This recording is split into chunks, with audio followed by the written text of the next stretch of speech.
बच्चों, आज ये हमारा क्लास 10 के रियल नंबर का फर्स्ट लेक्चर है और आज के इस वीडियो में हम बात करेंगे रियल नंबर्स क्या होते हैं और कुछ बेसिक से नंबर्स के बारे में और डिस्कस करेंगे और साथ ही साथ इस रियल नंबर के चैप्टर्स में हम क्या क्या स्टडी करेंगे उन बातों पर भी डिस्कस करेंगे, चर्चा करेंगे। दिस इज अजीज एंड आपका अपना चैनल मिसवाही एजुकेशन। तो आइए समझते हैं रियल नंबर का concept. Real number generally real number को दो कैटेगराइज में कैटेगराइज किया गया है। तो रेशनल नंबर और सेकंड कैटेगराइज किया गया इरेशनल नंबर। दो कैटेगरी में कैटेगराइज किया गया है, रेशनल नंबर और इरेशनल नंबर। रेशनल नंबर को फर्दर दो कैटेगराइज में डिवाइड कर दिया गया है, इंटीजर्स में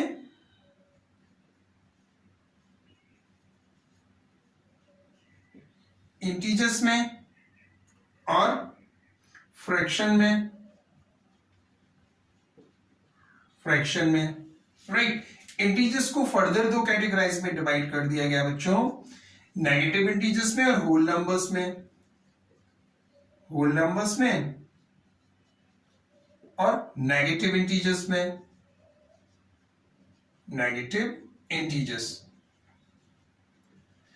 होल नंबर को फर्दर डिवाइड किया गया है दो कैटेगराइज में, नेचुरल नंबर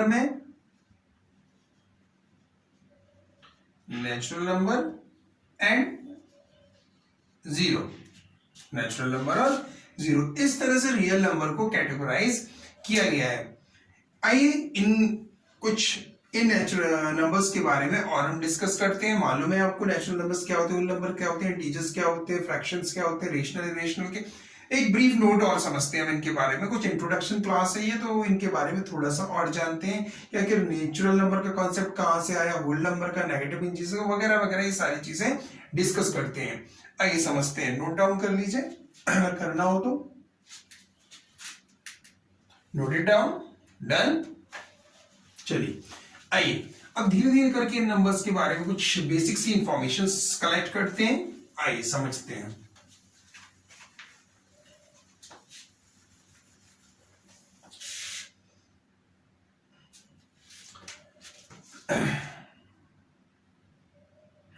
नेचुरल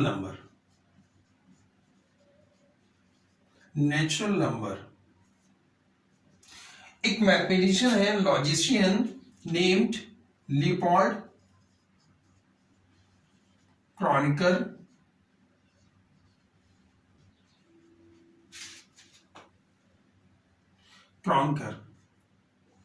इनका क्या कहना है, स्टेटेड दैट, ये क्या कहते हैं, God created natural number, God created natural number, all the rest is the work of man, ये कहते हैं लॉर्ड लियोपोल्ड क्रॉनिकर। क्या कहते हैं, God created the natural number and all the rest is the work of the man. ये इनका कहना है, स्टेटमेंट इनका है, किनका, लियोपोल्ड क्रॉनिकर का। ये कहते हैं कि नेचुरल नंबर्स आखिर कहां से है, इसका एविडेंस क्या है क्या बच्चों के नेचुरल नंबर्स जब अर्ली ह्यूमंस आए तो उन्होंने धीरे धीरे चीजों को समझना चालू किया, चीजों को देखना चालू किया, ऑब्जर्व करना चालू किया। तो उनके पास इवन साउंड भी नहीं था। साउंड का मतलब उनके पास कोई लैंग्वेज नहीं करती, कम्युनिकेट टू ईच अदर। धीरे धीरे वो साउंड क्रिएट करके एक दूसरे से कम्युनिकेट करने लगे, फिर धीरे धीरे लैंग्वेज डेवलप हुई। इसी तरह से जब उन लोगों ने चीजों को काउंट करना स्टार्ट किया तो वहां से हमें एविडेंस मिला कि नेचुरल नंबर्स ये होते हैं। चीजों को काउंट करना चालू किया तो वो नेचुरल नंबर का सेट कैटेगराइज कर दिया गया। बट लियोपोल्ड क्या कहते हैं कि God created the natural number, ये नेचर से ही आए, गॉड ने क्रिएट किया नेचुरल नंबर। बाकी सारा काम किसका है, व्यक्ति का, ह्यूमन का। तो यहां से आए हमारे नेचुरल नंबर। अब आपको मालूम है नेचुरल नंबर को हम डिनोट किससे करते हैं, एन से डिनोट करते हैं। और 1 2 3 4 5 6 7 8 इनफाइनाइट तक जो सेट होता है 4 5 6 7 8 इनफाइनाइट तक and so on. That set is called the natural number and denoted by n। आइए इसके बाद नेक्स्ट आता है होल नंबर। होल नंबर, मैं यहां पर एक नंबर लिख रहा हूं बोर्ड पे, राइट, 5 एंड दिस वन। इसमें क्या डिफरेंस है? आपको किस तरह ये 5 है, ये 50 है। जनरली है क्या कि जब जीरो का नहीं आया था तो इसमें और इसमें कोई डिफरेंस नहीं समझ पाते थे। 5 और 5 जीरो में जीरो ही नहीं था, तो क्या करते थे, कैसे समझ में आए कि डिफरेंस क्या है, दोनों सेम ही लगते थे। तो हुआ क्या कि उन्होंने एक कॉन्सेप्ट दिया। क्या कॉन्सेप्ट दिया कि जो यूरोपियंस थे वो एक प्लेस होल्डर का यूज करने लगे। किसका? Place holder. प्लेस होल्डर का यूज करने लगे। प्लेस होल्डर क्या होता है? स्पेस कह लीजिए, स्पेस, फ्री स्पेस, स्पेस होता है प्लेस होल्डर। जैसे मैं कहूं आपसे 502, मैंने कहा ये नंबर लिखो 502, आपने ठीक है मैं 502 लिखता हूं, तो आपने लिखा 502, राइट। बट जब जीरो नहीं था तो वो क्या करते थे, वो इस तरह से लिखते थे 502, यानी कि वो 5 प्लेस होल्डर 2, वो प्लेस होल्डर को लेके चलते थे, राइट। तो इसका मीन्स क्या होता है? It means 502। तो इस ब्लैंक को फिल करने के लिए एक आइडियोलॉजी आई, थॉट प्रोसेस आया कि यहां पर एक जीरो हो सकता है, यानी कि नथिंग, कुछ भी नहीं है, नथिंग, दैट इज जीरो। इस तरह से धीरे धीरे सोचते सोचते जीरो का कॉन्सेप्ट आया, फिर लेटर ऑन उनको कैटेगराइज कर दिया गया होल नंबर में। स्टार्टिंग कहां से? 0 1 2 3 एंड सो ऑन। ये हो गया आपका होल नंबर का सेट। बट कुछ लोग ये मानते हैं कि जीरो का इन्वेंशन हो गया था, जीरो आ गया था, इंडियंस के पास जीरो था, राइट। धीरे धीरे ये अरब से होता हुआ यूरोप देश में पहुंचा, और यूरोपियंस और अरब ने जो मैथ समझी, इंडियन मैथ समझी, तो वो प्रॉपर उसको समझ नहीं पाए, और अरब वाले भी नहीं समझ पाए। अरब से जो यूरोप में गई तो यूरोप भी नहीं समझ पाए, और जीरो उस समय था, लेकिन वो लोग यूज करते थे प्लेस होल्डर का फॉर जीरो। ये यूरोपियंस का सिद्धांत है। अब ऐसे तो बहुत सारी हिस्ट्रीज है, but we are talking about the natural number, whole number, only the number system. हम नंबर सिस्टम को डिस्कस कर रहे हैं। नेक्स्ट, इसके बाद होल नंबर क्या होता है? इंटीजर्स नोट करो और बताते हैं। डन। चलिए, इसके बाद इंटीजर्स की कहानी क्या है? आइए इंटीजर्स का भी देखें कि इंटीजर्स की कहानी कहां से क्या है, समझते हैं इंटीजर्स की कहानी को भी। ज्यादा कुछ कहानी में इतना वो नहीं है, फैक्ट नहीं है, लेकिन आइए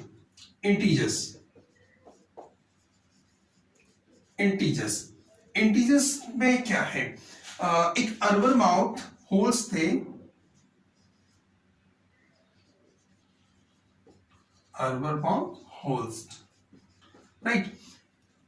इन्होंने एक एक्सपेरिमेंट किया था, experiment on bunnies an elephant.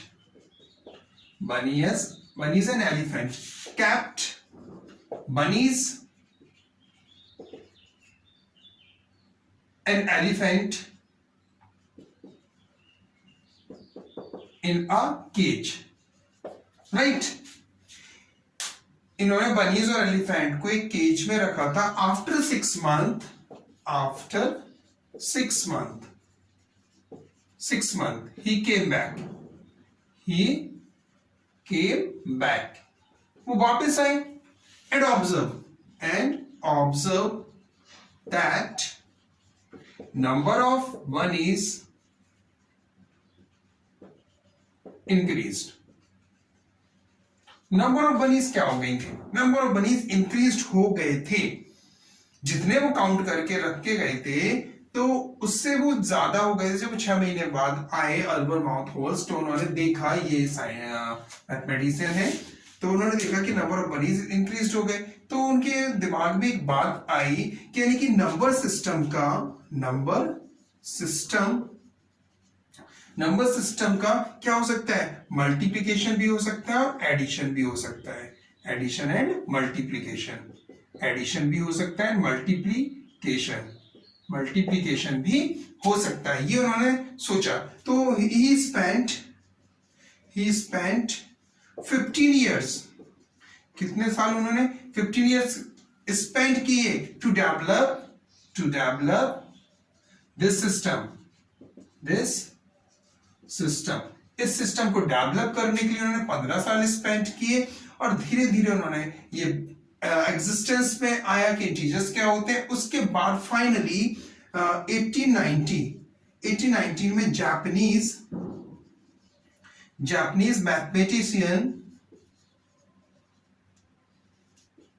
Japanese mathematician introduce integers. फिर जापानीज मैथमेटिशियन ने इंटीजर्स को इंट्रोड्यूस किया। तो आज हमें मालूम है कि इंटीजर्स क्या होते हैं, नेगेटिव, जो हमारे नेचुरल नंबर है उनका नेगेटिव सेट और होल नंबर का सेट, इन सबको मिला के इंटीजर्स कहा जाता है। तो इसको थोड़ा सा रफ करें, इंटीजर्स यहां पे लिखते हैं कि क्या है, राइट। इंटीजर्स डिनोट किससे करते हैं बच्चों, जेड से। जेड से क्यों डिनोट करते हैं, जर्मन भाषा का एक वर्ड है ज़ेलॉन, जिसका मीनिंग्स होता है काउंटिंग करना, इंटीजर्स। तो उसी वर्ड का यूज करके यहां पर जेड से इसको रिप्रेजेंट किया गया, और -5, -4, -3, -2, -1, 0, 1, 2, 3, 4, 5 एंड सो ऑन इनफाइनाइट। ये हमारे होते हैं नेगेटिव इंटीजर्स, इनको बोलते हैं नेगेटिव इंटीजर्स, और ये होते हैं हमारे पॉजिटिव इंटीजर्स। ये क्या होते हैं, positive integers, negative integers and positive integers. इस तरह से एग्जिस्टेंस आया हमारा इंटीजर्स का, कि कुछ चीजें ऐड भी हो सकती है, सब्ट्रैक्ट भी हो सकती हैं। ये भी थॉट प्रोसेस आया था कि जब चीजें जैसे उन्होंने काउंट कर रखा, ठीक, अब कुछ उसमें से काउंटिंग में बाद में लेटर कुछ दिन के बाद देखा तो वो कुछ चीजें कम हो गई, ठीक है, और फिर या उनमें से जैसे बनीज वाले इन्होंने अल्बरमाउथ ने किया था तो वो बढ़ गई थी। तो इस तरह से समझ में आया कि एडिशन सब्ट्रैक्शन हो रहा है, मल्टीप्लिकेशन हो रहा है। तो धीरे धीरे प्रोसेस डेवलप हुआ, और एग्जिस्टेंस फाइनली 1890 सेंचुरी में जापानीज मैथमेटिशियन ने इंट्रोड्यूस करा दिया इंटीजर्स का। इसके बाद आता है फिर रेशनल नंबर, इसका नोट कर लो अगर कुछ अच्छा लग रहा हो, फिर चलते हैं आगे। Done, okay. फिर अब आता है हमारे पास रेशनल नंबर। ये रेशनल नंबर क्या है, आइए आप सब क्लास 9th में बहुत गहराई से समझ कर आए होंगे रेशनल नंबर को। यहाँ पे मैं सिर्फ ब्रीफ इंट्रोडक्शन दूंगा कि रेशनल नंबर आखिर क्या होते हैं। रेशनल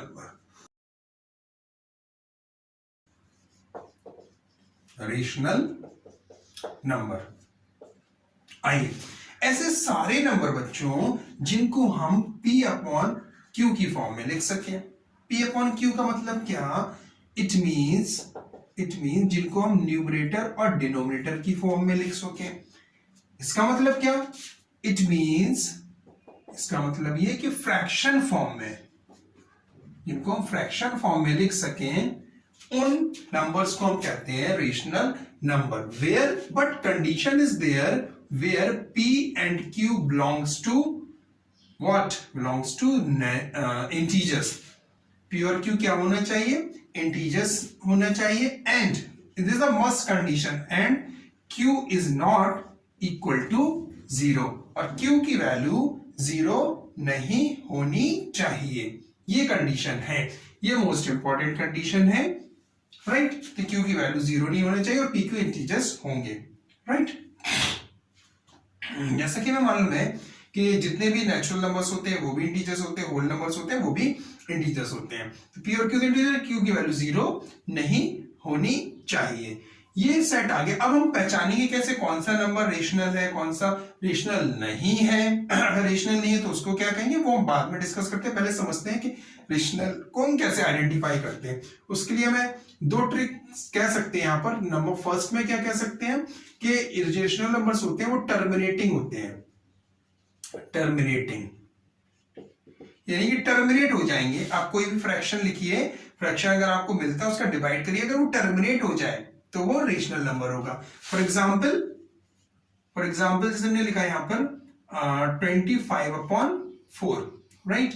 तो 4 6 जा 24, पॉइंट लगाया, 4 2 जा 8, 4 6.25 टर्मिनेट हो गया। इसी तरह और भी जो नंबर्स होंगे वो टर्मिनेट हो जाएंगे, यानी कि after that some decimal places the numbers has terminated, that is called the rational number. Second कैसे आइडेंटिफाई करेंगे अगर वो टर्मिनेट नहीं हो रहा है, तो नॉन टर्मिनेटिंग होगा, वो क्या होगा, non terminating, non terminating, non terminating but repeating, but repeating, but repeating.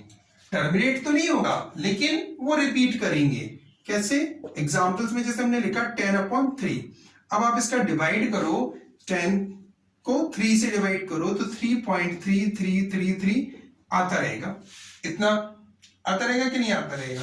इसी तरह 1/7 का आप डिवाइड करो, आइए यहां पर डिवाइड करते हैं। 7 से आपने 1 को डिवाइड किया, पॉइंट लगाया, 0 बढ़ाया, 7 1 जा 7, 3 बचा, राइट, 0 7 4 जा 28, राइट, 2 बचा, फिर 0 बढ़ा दिया, 7 2 जा 14, 6 बचा, 0 बढ़ा दिया, कितना आ जाएगा, 7 8 जा 56। इस तरह आप जब डिवाइड करोगे, करते करते ये जो वैल्यू आएगी वो आएगी 0.142857, इतनी बार डिवाइड होगा, उसके बाद फिर यही टर्म्स रिपीट हो जाएंगे, 14285, यानी ये जो डिजिट है ये डिजिट रिपीट करना चालू कर दिए, ये वाले देखिए, ये वाले। इसी तरह आगे भी आता रहेगा, तो ये टर्मिनेट नहीं होंगे बट रिपीटिंग, लेकिन रिपीट करेंगे। तो इस तरह से पहचान सकते हैं, आइडेंटिफाई कर सकते हैं कि कौन से रेशनल नंबर होंगे। जो टर्मिनेटिंग होंगे वो रेशनल होंगे, और जो टर्मिनेट नहीं हो रहे होंगे लेकिन वो डिजिट्स रिपीट कर रहे होंगे उनको कहेंगे हम टर्मिनेट रेशनल नंबर। अब जो ना टर्मिनेट होंगे ना रिपीट करेंगे, उन रेशनल नंबर्स को हम क्या कहेंगे, उन रेशनल नंबर्स को उन नंबर्स को हम क्या कहेंगे, उन नंबर्स को हम कहेंगे इरेशनल नंबर्स। तो इरेशनल नंबर्स क्या होते हैं, आइए, इरेशनल नंबर कौन से, irrational number, irrational, irrational, irrational, ठीक है, इरेशनल, देखिए irrational number, irrational number, right. क्या होते हैं irrational number, non terminating, non terminating and non repeating, and non repeating, and non repeating, ना ही वो टर्मिनेट होंगे ना ही वो रिपीट करेंगे, उनको कहेंगे हम नॉन टर्मिनेटिंग इरेशनल नंबर। जैसे आपका √2 है, राइट, √3 है, √5 है, पाई की वैल्यू है, या कोई नंबर इस तरह से लिखा है 2.01010010001, इस तरह से ना ही रिपीट कर रहे हैं और ना ही टर्मिनेट कर रहे हैं। तो इस तरह के नंबर्स जो होते हैं वो नॉन टर्मिनेटिंग, नॉन रिपीटिंग यानी कि इरेशनल नंबर्स होते हैं। जितने भी जिनका परफेक्ट स्क्वायर रूट नहीं आ रहा होगा वो भी इरेशनल नंबर कहलाएंगे। पाई, पाई क्यों कहलाएगा, पाई को तो सर आप कहोगे कि पाई की वैल्यू तो 22/7 हो सकती है, सर ये तो फ्रैक्शन में लिख सकते हैं हम इसको, तो ये रेशनल होना चाहिए। तो नहीं, ये रेशनल नहीं, जब आप इसके डिवाइड करोगे तो कोई भी डिजिट रिपीट नहीं करेगा और ये टर्मिनेट भी नहीं होगा, राइट। और डिटेल्स की आप 9th में पढ़ के आए होगे तो मैं उस पर ज्यादा डिस्कस नहीं करूंगा। अब बात आती है रियल नंबर की, कि सर रियल नंबर किसको कहते हैं। तो real number is the combination of rational number और इरेशनल नंबर। मैं यहाँ रेशनल यहां लिख रहा हूं, रेशनल नंबर क्यों लिख रहा हूं बताता हूं वो अभी, राइट। और यहां पर इरेशनल नंबर, यानी combination of rational and irrational are called the real number. यानी हम अपनी डे टू डे लाइफ में जितने भी नंबर से मिलते हैं, जितने ही नंबर्स को हम एक्सेप्ट करते हैं, जितने भी नंबर्स को दूसरों को देते हैं, मतलब किसी भी फॉर्म में वो दें हम, कोई भी सिचुएशन हो, उन सारे नंबर्स को हम कहते हैं रियल नंबर। वो सारे के सारे रियल नंबर आप जो ऊपर पढ़ के आए हैं, natural number, right, natural, natural number, whole number, natural number, whole number, integers, integers, right. और इंटीजर के साथ साथ इवन नंबर्स जो होते हैं, इवन नंबर, ठीक है, even, odd, prime, prime, composite, composite, ये सारे के सारा जो सेट देख रहे हो, जितना ये लिखा है this belongs to rational number. ये सारे के सारे सेट बिलोंग करते हैं रेशनल नंबर। इनको बताने की जरूरत नहीं, बहुत ज्यादा बचपन से पढ़ते आ रहे हैं, even odd prime composite, right. तो ये रेशनल नंबर्स का सेट हो गया, और रेशनल और इरेशनल को मिला के क्या कहेंगे हम, रियल नंबर। सारे के सारे रियल नंबर होंगे। अब एक क्वेश्चन दिमाग में आता है कि सर क्या कोई ऐसा नंबर भी है कि जो रियल नहीं हो? क्या कोई ऐसे नंबर्स हैं जो रियल नहीं हो? यस, ऐसे नंबर्स हैं, उनको रियल नंबर्स नहीं कहते हैं। कौन से नंबर्स? जैसे ये लिखा है 5 प्लस रूट माइनस 3, या रूट के अंदर कोई भी नेगेटिव नंबर अगर आ जाता है तो वो रियल नहीं होता है। सर वो रियल नहीं होता, फिर क्या कहते हैं उसको? उसको बच्चों हम लोग कहते हैं कॉम्प्लेक्स नंबर। क्या बोलते हैं? Complex number. जो हम यहां पर डिस्कस नहीं करेंगे वो हम किस स्टैंडर्ड में डिस्कस करेंगे? वो हम डिस्कस करेंगे क्लास 11th में। क्लास 11th का फर्स्ट चैप्टर है कॉम्प्लेक्स नंबर, वहां पर इस बारे में हम डिस्कस करेंगे। फॉर्म होती है, रहने दो। चलो इतना हो गया कि real number is the combination of rational और इरेशनल, और रेशनल में सारे के सारे नंबर्स आ जाएंगे। Rational number terminating, non terminating, terminating और terminating but non terminating but repeating, और इसमें नॉन टर्मिनेटिंग नॉन रिपीटिंग होंगे। तो ये हो गया आपका रियल नंबर। अभी तो ये बेसिक इंट्रोडक्शन हो गया कि क्या क्या रियल नंबर्स से बिलोंग करते हैं। अब हम जानते हैं कि रियल नंबर्स का जो क्लास 10 का रियल नंबर चैप्टर, उसमें हमें क्या पढ़ना पड़ेगा, आइए उस पर डिस्कस करते हैं। एनफ करें? चलिए वीडियो को पॉज करके नोट कर लीजिएगा जो चीजें अच्छी लग रही हो। अब हम जानते हैं कि क्लास 10 का जो रियल नंबर चैप्टर है उसमें हमें क्या डिस्कस करना है। कुछ डिस्कस नहीं करना है और बहुत कुछ डिस्कस करना है। बच्चे सोचते क्या कह रहे हैं, हलवा सा चैप्टर है, कुछ नहीं पढ़ने का, इसका वेटेज भी कम है, एग्जाम में चलो छोड़ दे चैप्टर, सब आ जाएगा समझ में। लेकिन नहीं, अगर आपको 100% मैथ में मार्क्स चाहिए तो आपको सब कुछ बहुत अच्छी तरीके से पढ़ना पड़ेगा। इसमें 2 ही 3 चीजें हैं, और अगर उन 2-3 चीजों को आप अच्छी तरह से दिमाग में सेट कर लोगे तो बोर्ड में किसी भी बुक से, चाहे RX अग्रवाल, RD शर्मा या NCERT या और भी अदर पब्लिशर की बुक से कोई भी क्वेश्चन आ जाता है, कोई भी टेढ़ा मेढ़ा क्वेश्चन आ जाता है, तो आप उसको अटेम्प्ट कर लोगे। अगर आज की ये कुछ 2-3 बातें जो मैं बताऊंगा वो अगर समझ लोगे तो। देखिए हमें पढ़ना क्या है इसमें, इंपॉर्टेंट प्रॉपर्टीज